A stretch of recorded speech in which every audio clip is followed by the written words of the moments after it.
Thanks so much. I'm super excited to be here. This is one of the first opportunities we've really had to push out and talk about the information that we've been collecting around transgender people living with HIV.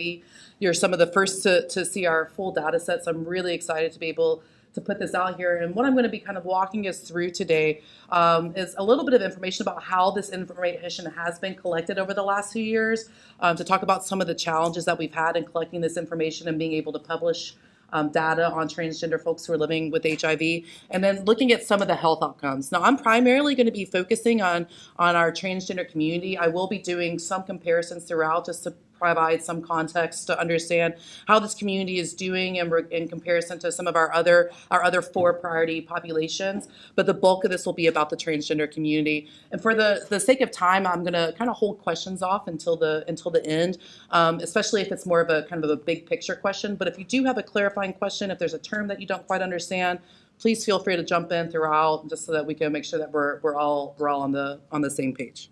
So let's dive right in.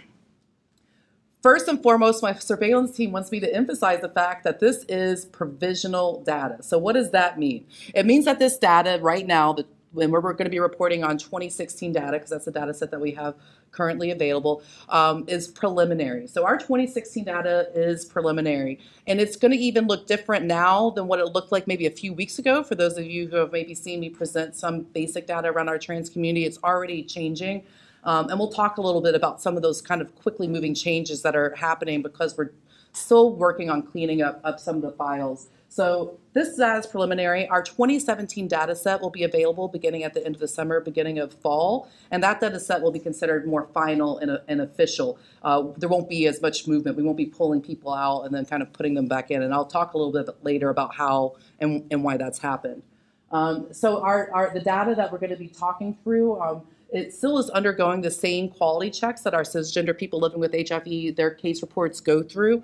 And some of the data has been hand checked. A lot of our surveillance team, when they're not able to get a clear picture, will do more comprehensive medical record abstraction. We'll be reading case notes and progress notes to try to get a better understanding of who this person is and some of their demographics.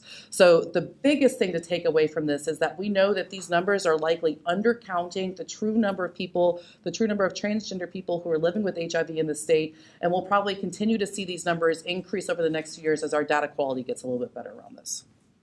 So before we get into how we're collecting gender identity, I just want to briefly overview where all of this data is coming in from. We get data from a ton of different sources at the state level. We get data from EHARS, which is our electronic surveillance reporting system. It's turning into thesis, and I'll talk a little bit about that. We get data from Ryan White programs. We have sharing agreements with the largest private insurers in the state, and so we get an annual data set from them about folks who are living with HIV. We get data from our HIV medication program. We get data from SCD-MIS, which is one of our public health follow-up databases. We have a sharing agreement with Medicaid, so we get an annual data set from them for all folks who are on Medicaid. We get data from the Medical Monitoring Project, which is a more comprehensive survey of folks who are living with HIV in the state to better understand their experiences. And then finally, we get data. Back in 2010, legislation was passed that required all viral loads that are ran in the state to be reported to the State Department of Health Services. And so about 90% of all viral loads that are ran in the state, we get a copy of that as well. So we have a pretty robust source of data that's coming in. Our surveillance team takes all of these data sources, matches it, deduplicates it, and is able to then issue data sets about who's living with HIV and kind of what they look like. And so we feel like this is a pretty effective way, and it's giving a really clear picture of who's living with HIV in the state. And so this is telling us a lot of different things. It tells us what communities are impacted, what portions of the state are impacted, what disparities might exist between communities, what parts of the care system our clients maybe are having more challenges with. It tells us a lot of information, but it's never going to tell us why these things are happening. If we really want to understand the experiences of transgender women and why they might be having challenges, entering into care, who do we need to talk to? You can go ahead. Transgender women, right? If we want to know what's happening with our clients and what their experience is looking like, we need to ask them the questions. That is never going to be able to tell us why things are happening, but it can help point us in the right direction. It can help us ask better questions, and it helps us understand what parts of the system we should better understand, okay? So the way that we kind of want to talk about collecting gender identity, you may have heard of the two-step question. And this is considered a promising or better practice on how to collect gender identity. And one of the main places that this came about was from the Williams Institute, and they issued some guidance on the best ways to ask questions of transgender and other gender minority people to collect population information. Now, this is just purely for data collection. This is the minimum amount of information required for us to be able to understand and collect data about transgender communities. Your agencies may need to ask more questions to be able to provide quality care. If you're an agency that bills to third parties, you're going to need to know a legal gender marker in order to match that person's insurance and bill to their insurance company. And that legal gender marker may be their current gender identity if they've had the ability to change it. It may be their sex at birth. So that's another field that you may be wanting to collect in the field. Also, depending on what kind of services that you offer, you may be asking a wider variety of questions. So this isn't to say this is the end-all be-all only way to ask folks about their gender identity, but it is the bare minimum information we need to be able to report back on this community. And there's a lot of things that can influence how and why we get this information, right? And first, it starts off with people even asking the question in the first place. Sometimes in our communities, especially folks who have been regularly doing the work, they may kind of make assumptions. They may look at somebody and assume based on presentation what that person's gender identity is. We also do the same thing with race. We don't always ask the question. We can sometimes make assumptions. So for us to even get this in, we need people to actually ask people the questions of what their sex at birth is, what their current gender identity is. And the ways that somebody even asks these questions is really dependent on a lot of other factors, right? It looks at the culture of the local agency. Is this something that they prioritize or that they think is important? We have to look at the comfort level and the competency of the staff asking the question. There's been really inconsistent training on how to collect this information around the state. And then finally, the comfort level of the client in answering the question in the first place, especially if they're already walking in fearing stigma, they may be less likely to be honest and upfront with that person who's asking these questions. So all of these things factor into how this information is collected in the first place. And then once we get that information, we still have to input it into a data collection system. How many folks here input information into more than one data collection system?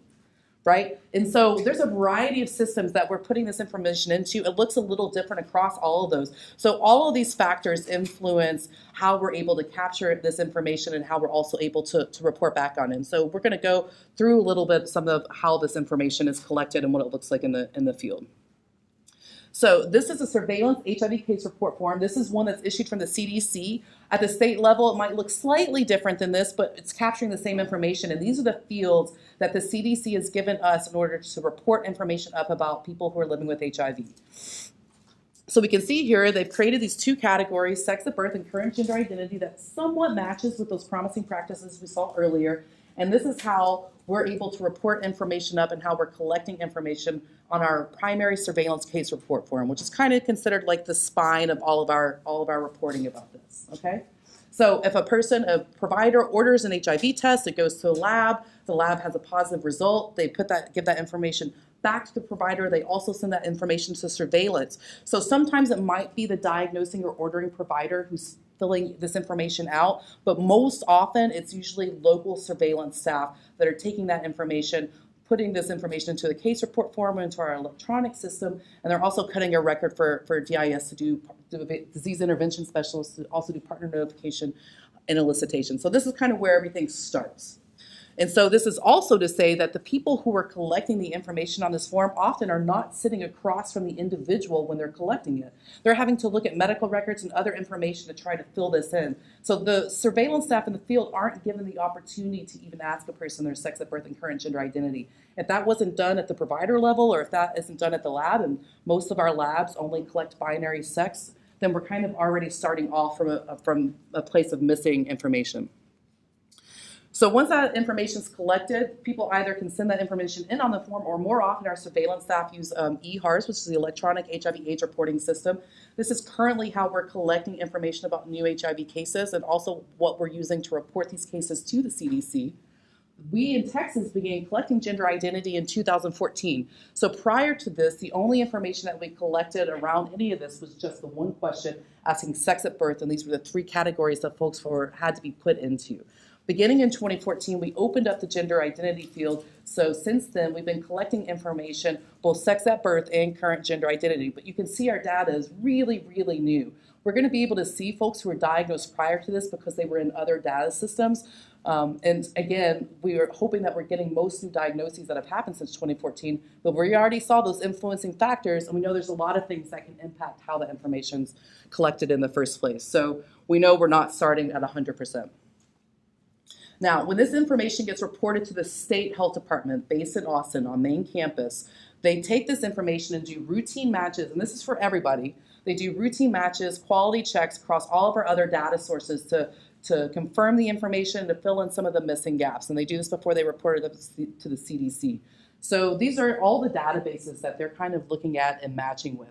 So we have ARIES, which is the Ryan White client level database in Texas, HIV 2000, which is the AIDS Drugs Assistance Program database, STD MIS, which is the database for public health follow-up disease intervention specialists, prevention data, which can be access files. It looks a little different. It's different depending on the area of where we're collecting it. And then the medical monitoring project, which, like I said, is a comprehensive survey of people living with HIV in the state. There's one that's directly funded in Houston, and then we have one for the rest of Texas. So they take all the information collected in all those data sources to match against that spine and make sure that we're accurately portraying that individual. So I want to talk a little bit about each of those data systems collected, because guess what? It's different in every single one. So when we look at Ryan White programs, there's not one standardized intake at the state level for all Ryan White programs, okay?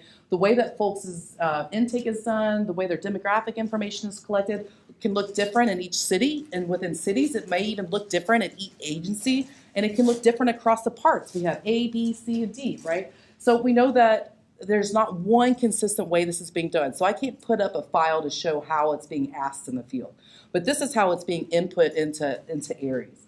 This field has been there prior to 2014. It's been there for quite a while, but there's only one field that's been used up until very recently.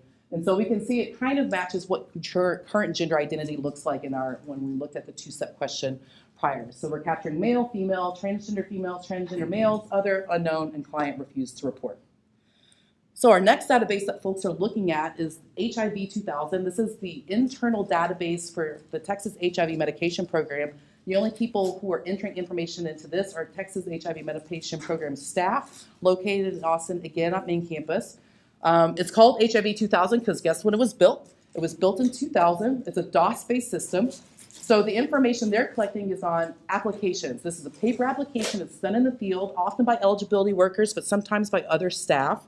And you can see that they have a two-step question in their application. They're asking sex at birth, they're asking current gender identity. It's slightly different than that promising practice. There's not anything listed for additional gender identity. But we're, for the most part, being able to capture it. These applications get submitted to the Department of State Health Services through either fax, mail, or sometimes through our public health information network. And now uploading through ARIES in some parts of the state, not everywhere, right? So this is all comes into the Department of State Health Services, but they have only one field in their database to capture this information, right? There's a field called sex. It has 4 boxes that they can put in. So they're taking the information from these 2 questions and then trying to determine that this person is male, female, unknown, or transgender. And those are the only options. So already it's different than what we saw in ARIES. Next, we're looking at the public health follow-up database or disease intervention specialists. These are the folks who are going out and doing partner notification and elicitation. They don't have a standardized form that they're using either to capture information. What they do have is a standardized interview format. And there's a section on there called medical history section. And this is the very brief paragraph that's given in the explanatory documents about what should be captured in this section. And we can see here that we're supposed to be capturing sex at birth and current gender identity in this section. But again, there's inconsistent training on asking this question. There's not an actual box that they're filling in, so sometimes it might get overlooked. And they're entering information into another database that's called STD MIS. It's also a DOS-based system. It's also incredibly old. And we can see there's 2 options for them to capture this information. Over here on the left, we have sex, which is traditionally what we're going to call sex at birth. So that's fine. That's pretty standard across a lot of our systems. The place that folks on STD MIS are entering transgender data is in a field called local race. And then within this field, there are 4 options to capture gender identity information. Not trans, N to F, F to M, and unknown. So again, another data system that's capturing this information in a different way without any consistency on training on how to ask the question, how to confirm that information, and how to enter it into a system. And all of our data systems are capturing it in wildly different ways. So a case comes into us, and let's first look at what a very clear-cut gender identity looks like through all of our systems. We'll start with Aries, and then the Aries, that person is listed as transgender male to female. In the ADAP database, they're listed as transgender. And then our SCD-MIS system, their sex at birth is male, their trans status is listed as male to female. So we can pretty clearly see from all these gender markers that match that this person is assigned male at birth and their current identity is transgender female. So this is a really easy record for our staff to say, yep, all of the sources match, the information's there. We can clearly say that this person is transgender, their current identity is female, their sex at birth was male. So let's look at a slightly more complicated case. Again, a record comes in. We look in Aries. A person's listed as male in Aries. They don't have an ADAP record. And in STD-MIS, only the sex at birth is listed, or only that field is listed for sex, and they're listed as female. Now, based on just this information, there's no way for us to be able to tell what this person's current gender identity is, right? This person could be born male and identify as female. This person could be born female and identify as male. This person could be born male and identify as male, but there was a keystroke error when the information was entered into the database. So we can't take this record at its face value. So this is one of the records where we would pull it out of that pool, and then our surveillance staff are going to do more comprehensive medical record abstraction. So they're going to go in to the records that they have access to and read case notes, read progress notes, to try to get some contextual clues to understand what this person's gender identity is. And you can imagine doing this by hand in a state that has over 88,000 people living with HIV with about 4,500 new diagnoses a year, that can take some time, which is why right now, especially as we're trying to push this information out, the data is changing a little bit quicker than we normally would see, because we're wanting to make sure that we're putting out information that's accurate and correct. So we can start to understand already, right, the challenges of how this information is getting into our databases and the challenges we have in trying to put this together and then start analyzing it. So once we do get all that information in, let's see here, we can start talking about what our community looks like. So the next bit of the slide deck, we're gonna really be focusing on some demographics around transgender people living with HIV in the state, where they're living at, and what their health outcomes look like. So first, we're going to look at kind of our numbers, and this is over, again, 2014 to 2016.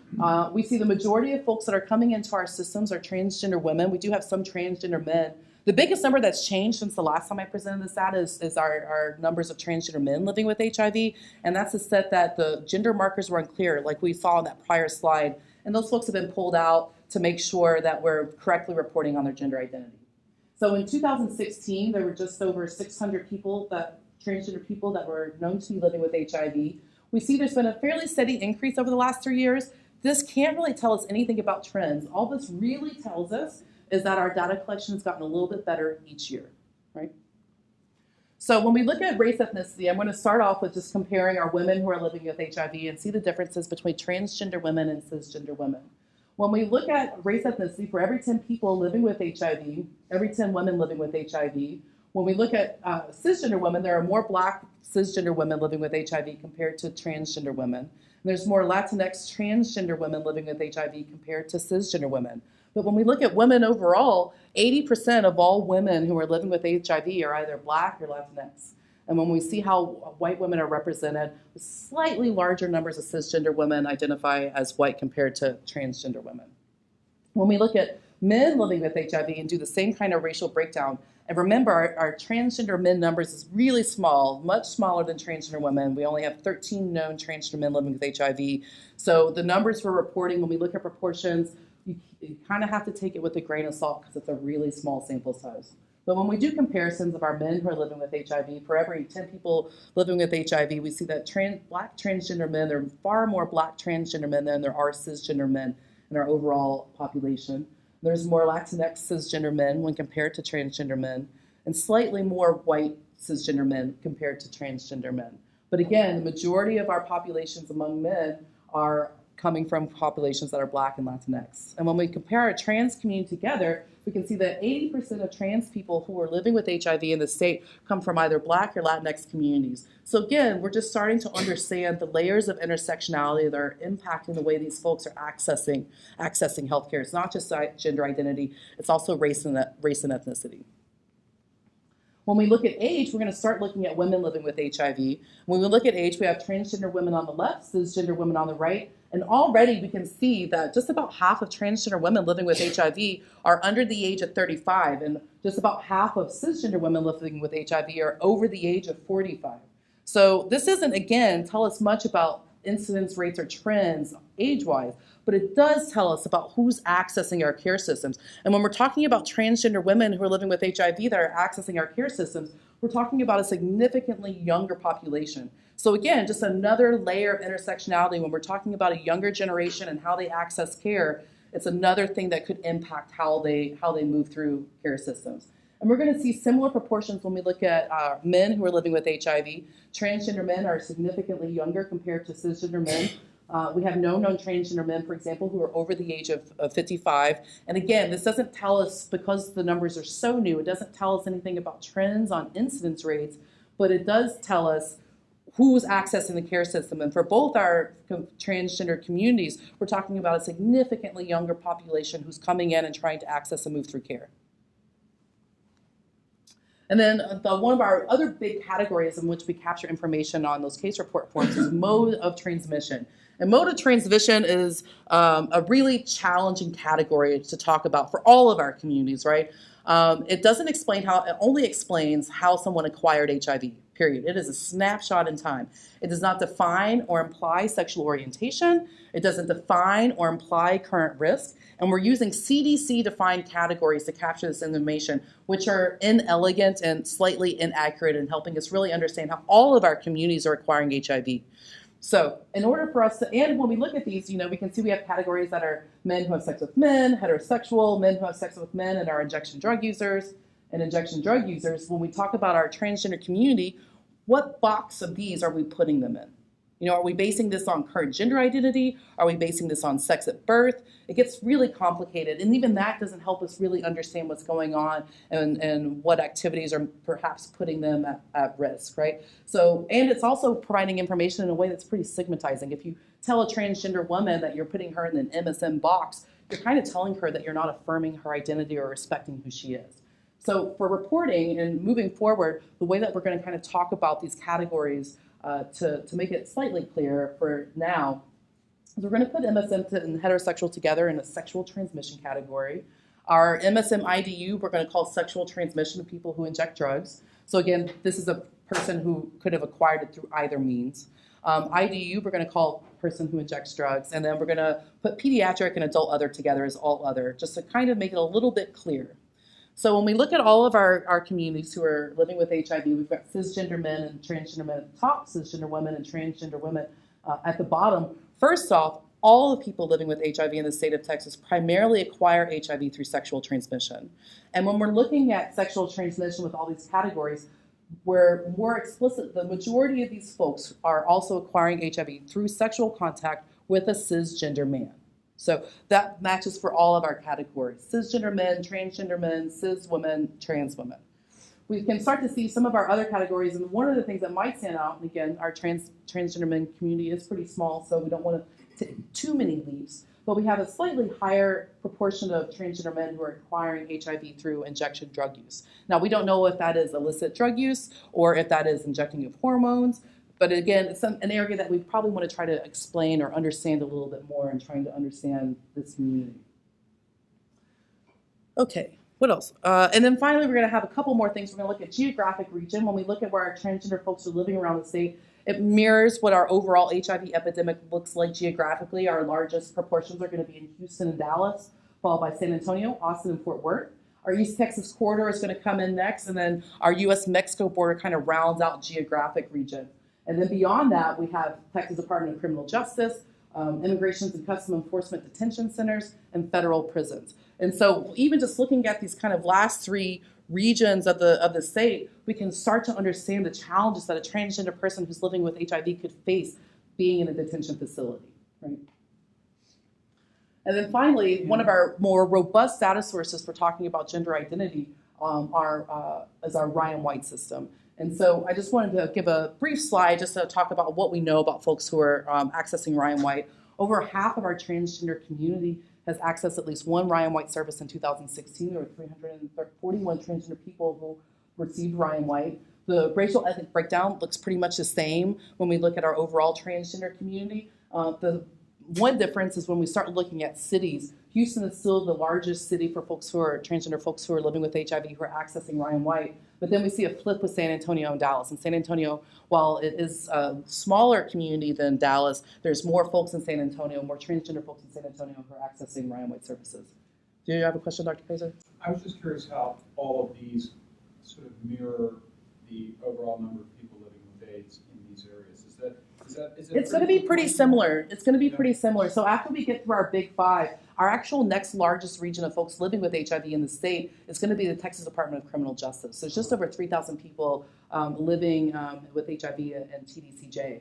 Our next largest geographic regions after that are going to be El Paso and Brownsville. And then we're going to look at the East Texas corridor, looking at Tyler, Beaumont, and Galveston. And those are going to be the next kind of areas. So slight differences kind of towards the end when we're looking at the federal facilities compared to the geographic regions, but it pretty much mirrors what we're seeing everywhere else. Yeah, absolutely. Okay, so now that we kind of understand what our community generally looks like, race, ethnicity, what their ages are, kind of where in the state they're looking at, I want to take a minute to kind of walk through our continuum of care. Now, most folks have seen this. We're starting on the left with public awareness, focused prevention, full diagnosis, successful linkage, maintenance and care, and viral suppression. And for this presentation, we're mainly going to just be focusing on three of these categories. We're going to do a little small glance at what diagnosis rates look like for people, transgender people living with HIV. And the biggest part of our focus is going to be looking at maintenance and care and viral suppression. So this is looking at new diagnoses among transgender people. Transgender men are going to be on the bottom. Transgender women are going to be the line at the top.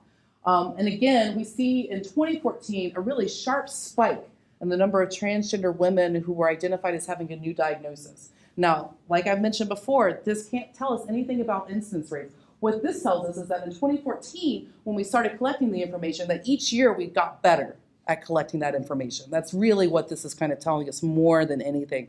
And as we're continuing to not just clean up our data at DSHS, but really put more consistent training in the field, get more people to understand how to collect this information, we expect to continue to see those rise. And it's going to be a while before we can really start to understand incidence rates within this, because a lot of it's going to be about better data collection. So a lot of folks have seen a treatment cascade. Once a person's diagnosed with HIV, they then enter into our treatment cascade. And this is just a way for us to kind of understand how a person moves through our system. And this lays it out linearly, but we know that a lot of folks kind of come in and out of care. So this doesn't capture that. We'll look at that in a different way in a different slide deck. But we start over here on the left with all known people who are living with HIV at the end of 2016. Our next measure we're looking at is at least one visit or lab, one contact with the care system. This means that they either saw a doctor about their HIV, they filled an ART prescription, or they had HIV lab work run, okay? And so we can see that 77% of the people in the state had one contact with the care system, but this means that 23% of the people in the state had zero contacts with the care system in 2016. Next, we're going to look at our maintenance and care number, our retention and care. The way that we're defining this is having two of those visits at least 3 months apart, and that's a HRSA-HAB measure that we're kind of using. We also include viral suppression in this column as well, because that is our richest source of data. And we assume if a person's achieved viral suppression at the end of the year, that they probably had a visit, they were probably retained in care. We just don't have evidence of that. So in 2016, 70% of folks who were known to be living with HIV achieved our retention and care measure, had at least two contacts with the care system. And then finally, on the far right, we have our viral suppression number. This is achieving viral suppression. For us, we're looking at a viral load that's under 200 copies. A lot of your labs are going to run things more sensitively. They might run down to 50 or 20 copies. But this is a standard that's used kind of nationally and what's considered to having achieved viral suppression. And so when we look at this, 59% of all known people living with HIV in the state achieve viral suppression. And this kind of gives us our community viral load. This kind of tells us what HIV looks like in the state. But if we really want to understand what's happening in our care systems, we're going to look at in-care viral suppression. And this changes that denominator to retaining care, and it says, let's not look at everybody living with HIV. Let's just look at those people who were engaged with our care system. And of those folks, how many people were able to achieve viral suppression? And when we look at the state level, 84% of folks who were engaged in the care system were able to achieve viral suppression. So this really starts to help us whittle down even further to understanding what experiences might look like within our system of care. So we've created a stoplight system to try to help understand and develop some priorities for us to know what populations are receiving disparate care, what parts of the state we need to focus on. Everybody understands how a stoplight works. What do you do at a red light? You stop, right? So this is areas where we're going to stop. We're the furthest away from our retention and viral suppression goals. We want to make sure we stop here, we examine things further, and we really understand what's going on. Now, what do you do at a yellow light? Blaze right through it, right? But if you're going to blaze right through that yellow light, you kind of need to slow down a little bit. You want to make sure you're not missing anything. You're checking out the intersection. You're not going to get hit, right? So these areas are the furthest away, but we definitely want to kind of slow down and make sure we're understanding all the context that's happening there. And then finally, what do you do at a green light?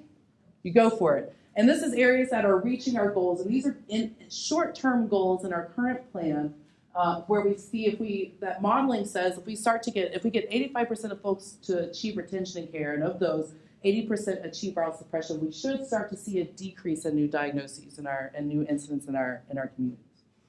So these are our goals, and this kind of help us understand where we need to focus our energy. So we're going to start and just kind of look at the state overall to kind of orient. And we're going to start looking at retention and care around the state. And what immediately stands out to you about retention and care?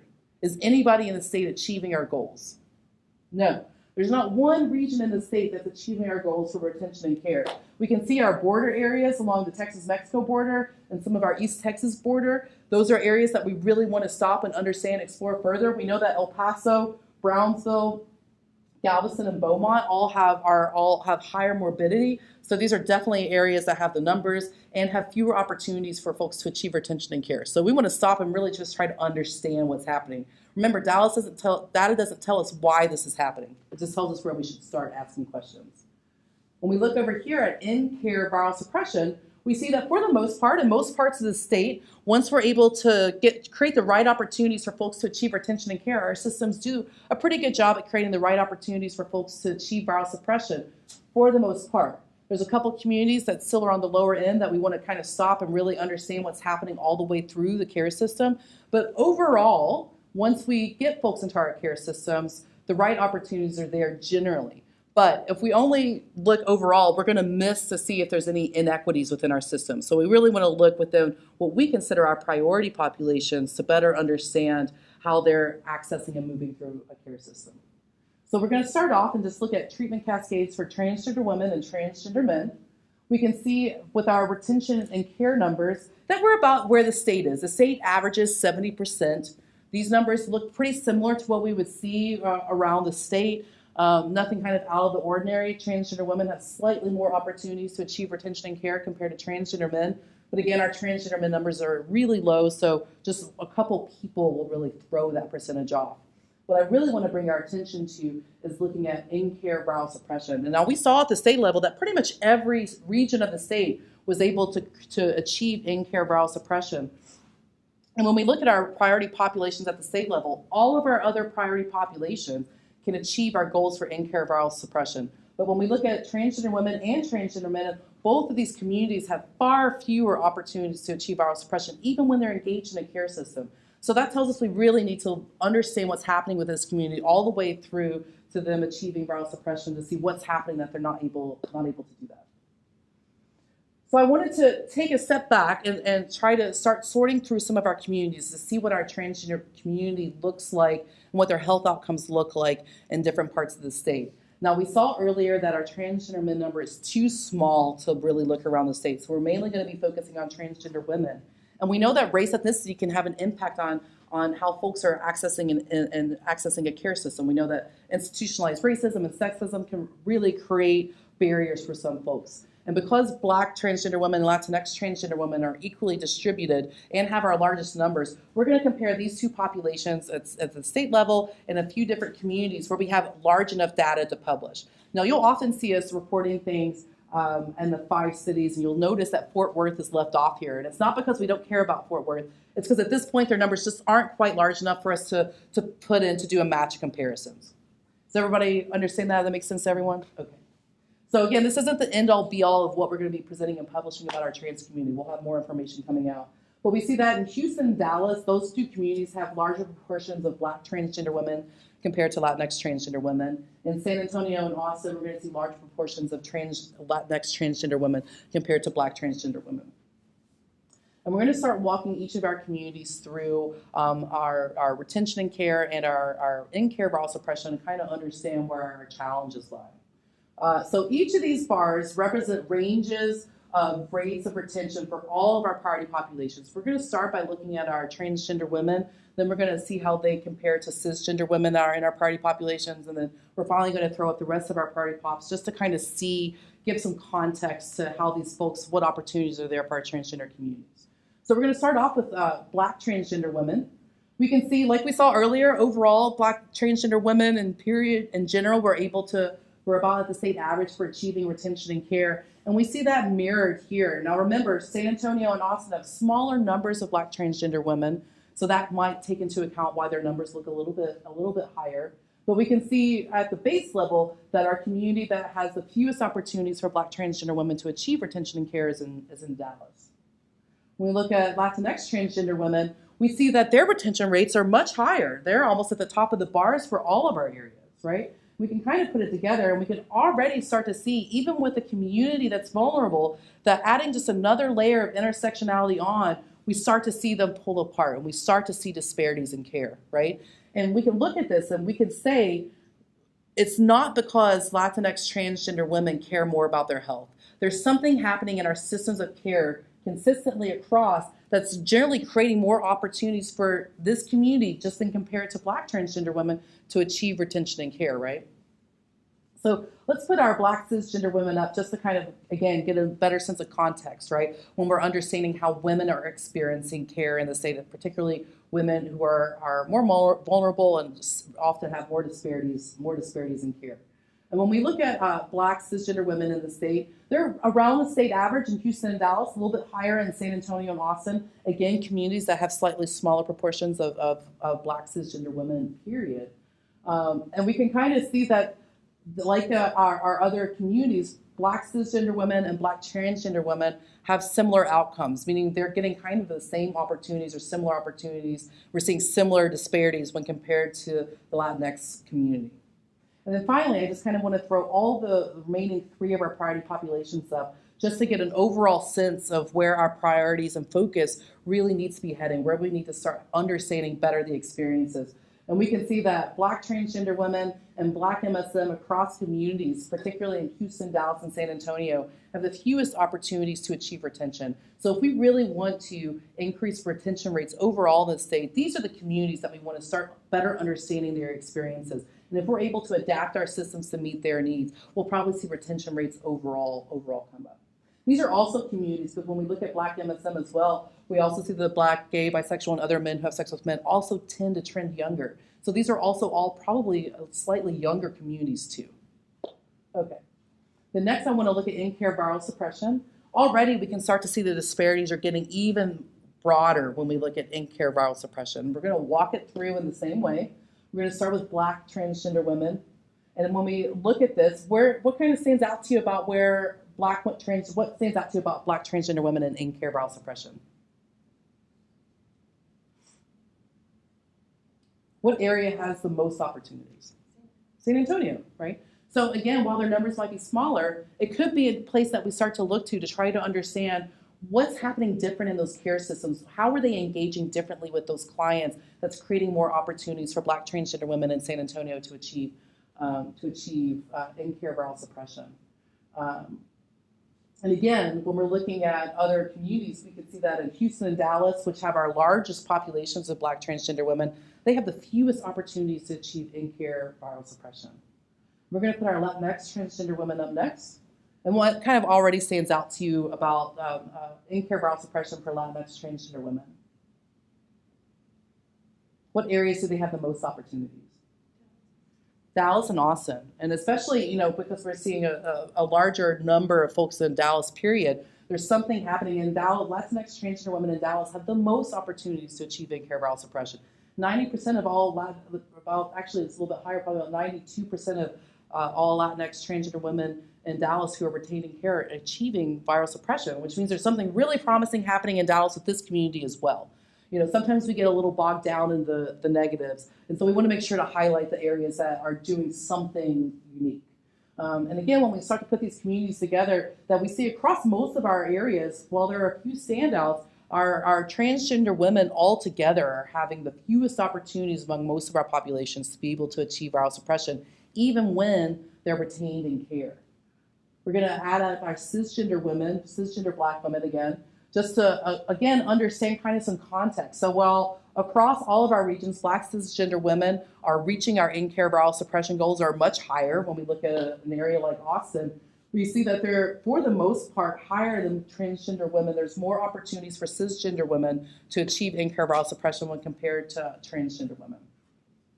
And we're going to put our other party populations up again to show that for all of our populations and all of our populations in these specific areas, they're all at the target or above. So again, for the most part, while our care systems do a pretty good job, especially in our larger cities, to create opportunities for folks to achieve in-care viral suppression, with our transgender women population, we're still not creating the right opportunities, and that's significant disparities. So this is a population that we really need to better understand what's happening in a care system, that even when I'm seeing the doctor twice in a year, I'm still not getting what I need to be able to achieve viral suppression.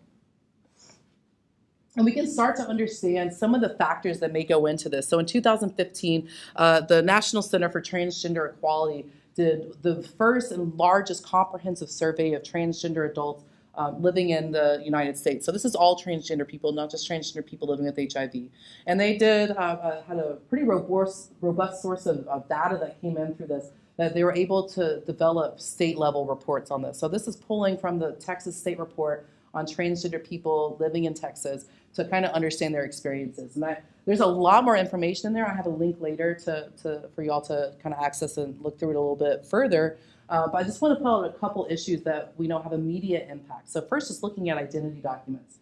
9% of all those who responded reported, and again, this is in Texas, 9% reported that all of their IDs had the name and gender that they preferred. So 81% of transgender people living in Texas are using identity documents that don't match their presentation, okay?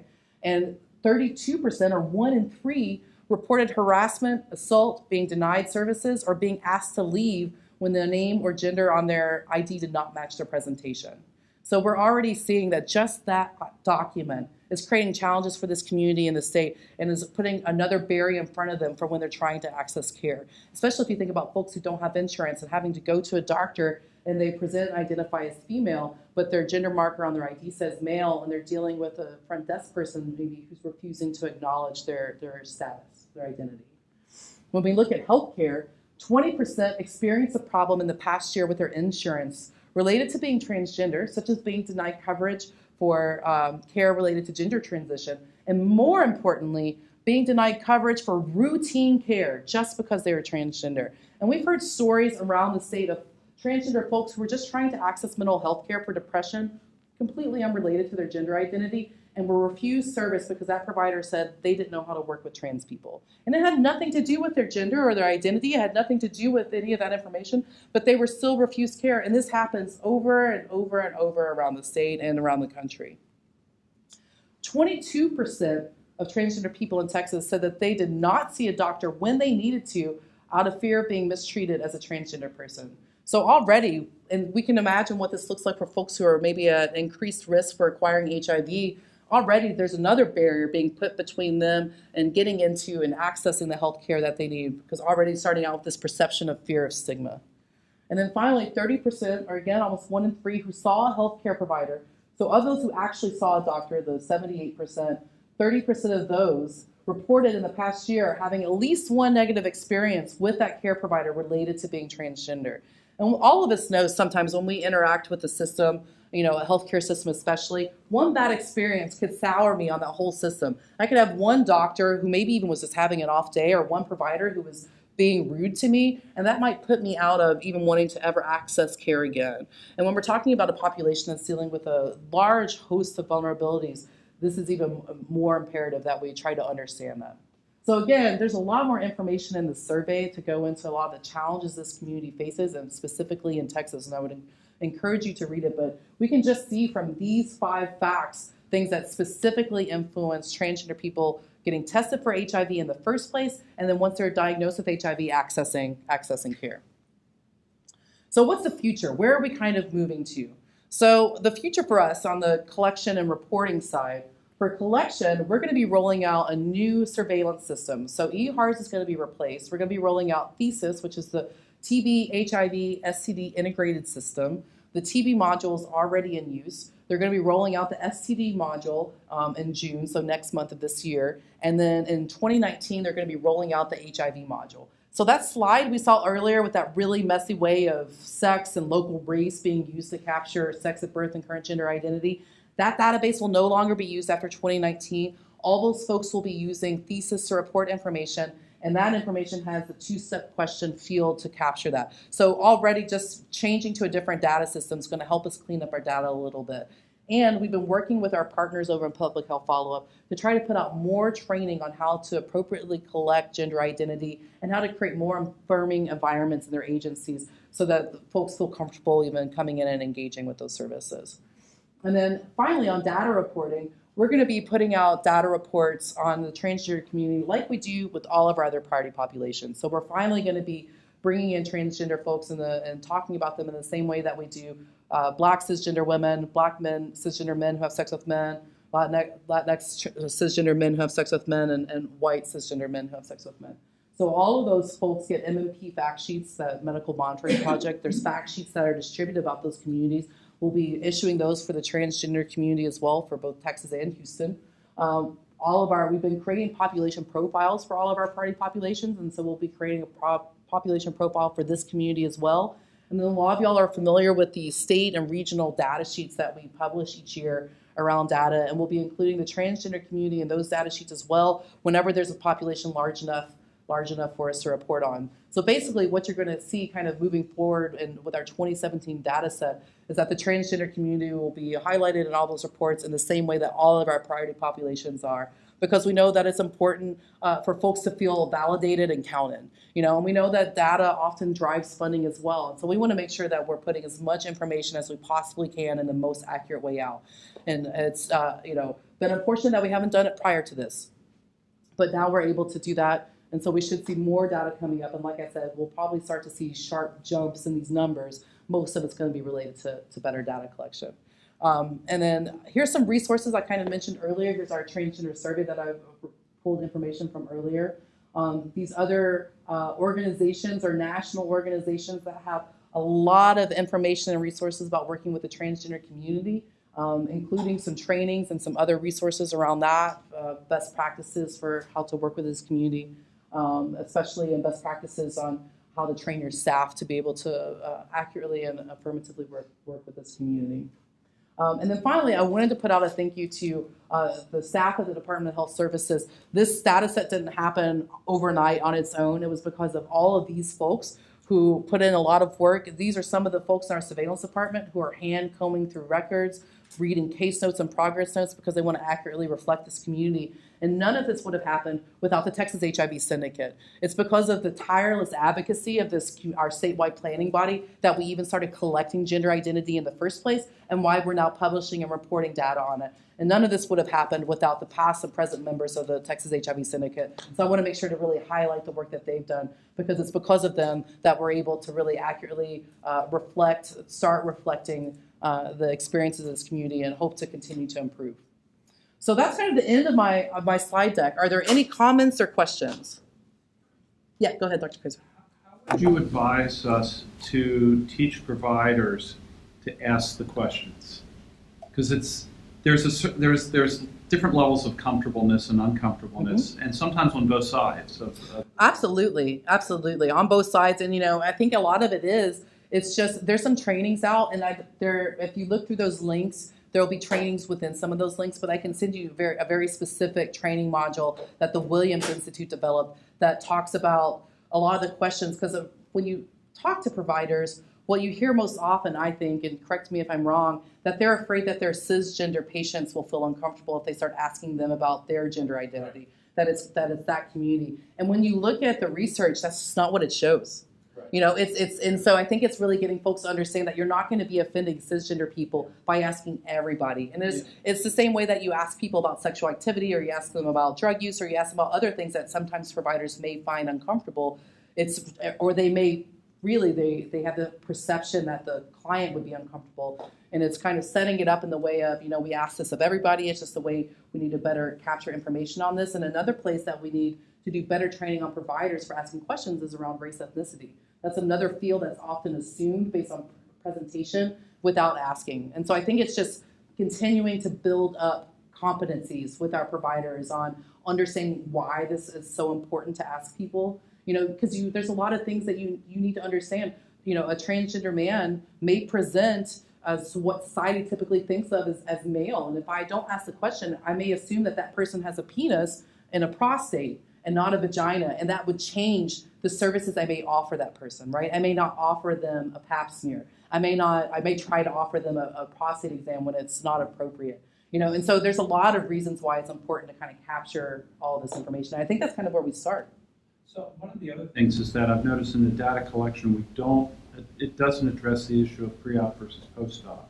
Right. And particularly in the Ryan White field, most of our patients don't have the means to have gender reassignment surgery. Sure, absolutely. And not every person that's transgender wants gender assignment surgery. That's true, too. You know, we're starting to, you know, especially as we're getting younger and younger folks, in our understanding of gender fluidity and how people are comfortable in presenting and what they need to do with their body to feel comfort, you know, it's different for everybody. Yeah, but I think that is another area for us that's one of the questions that we kind of come up with is, you know, how many of these folks are post-op or are pre-op, but interested in, you know, some kind of gender reassignment or gender affirmation surgery, and what impact does that have on their care? Because we know that if you provide gender care to people first, they'll stick around for the HIV care.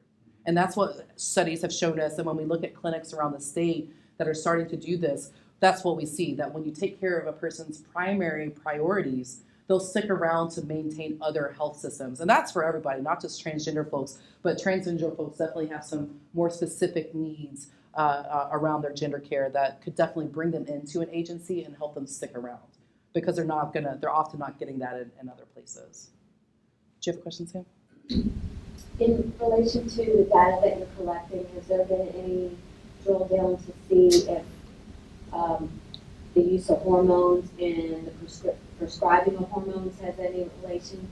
Because I can tell you in my area, a lot of my physicians are not willing to monitor and prescribe the hormones. Mm-hmm. And that is actually what's driving my clients to seek care. It's not necessarily the surgeries. It's not necessarily the HIV care. They, you know, that's going along with it, but their incentive is they want the hormones. And that, I think, is a really great further follow-up to what Dr. Kaiser was talking about, in that, you know, especially for folks that maybe aren't interested in gender affirmation surgeries, but are interested in taking hormones. Again, that's a way to get somebody in the door. Most of our folks that are getting diagnosed with HIV, right, they're not getting diagnosed because they intentionally went to an agency and asked for an HIV test, right? The majority of folks that are getting diagnosed with HIV in the state get diagnosed through another experience. Either they go into an emergency department for other health issues and they get accidentally diagnosed with HIV then, or they get diagnosed at an STD clinic, but they're not intentionally going in. HIV isn't a priority when they walk into the room and get that test and ultimately get that diagnosis. And when they leave the room, HIV is still not that priority. It's the priorities that brought them in the door. And for transgender folks, providing more access to hormone therapy, and especially providing doctors that are willing to provide that and monitor that, it's incredibly crucial and important, I think, into bringing folks in for further HIV care. And it's one of the areas I think we should explore further and try to see. I think if you look nationally, you'll see data that starts to say you provide somebody, you know, gender affirming care either through surgeries or therapy or hormone replacement therapy, that's going to help them stick around and feel more inclined, feel more welcome to take care of other health-related issues. So yeah, I think we absolutely need to look into that. Any other thoughts or questions? Awesome. So like I said, this is our provisional data. We are really, really excited to be able to finally put this out there. The community has been asking for it, and while we know that it's relatively undercounted, we want to just start putting something out there. We want to be really transparent and let folks know where we're at, and to also kind of say that if we really want to increase our get more accurate data about transgender people that are living with HIV, it's out. Really, the onus is kind of out in the field. We need people to collect that data better. We need them to enter information more accurately, and we really need to get all of our EMRs and those large labs to move their data collection systems to capturing sex at birth and gender identity as well, because those are really our richest data sources that are coming in that we can do for matching, and all of those, especially LabCorp and LabQuest, they're only capturing sex at birth and on a binary basis. So the best way for us to improve collection is to get communities to advocate up. And you can go through most of the EMR systems. You can do special modded build outs to, like for example with Epic, you can do a build out to change that. Parkland, some clinics in Parkland, including the gender care clinic in Parkland, did that. There's a variety of fields that they've added and that they've included. So there's some best practices out there to get your EMRs to get updated, and we're able to use Ryan White funds to update EMRs. So it's just something for us to kind of to keep in mind that this is something that we're looking at the Department of State Health Services on how to get that out there, because we want to make sure that we're capturing information in the best possible way, and that's definitely one way we can do it. And until we can advocate up to get all those EMRs should just be collecting this as a default basis. We shouldn't have to pay extra for it. But until we've advocated to get those folks to do that, until the community advocates to get folks to do that, we want to try to create as many opportunities as possible. So folks that are interested in that, contact your administrative agencies. Administrative agencies can contact us, and we can kind of talk about what that involves and what that entails. But it's definitely an area that we're exploring. All right, awesome. And again, we'll have new data released in August, so just kind of keep your eyes open on the DSHS website, because all this will be captured there. And thank you all again very much. Yeah.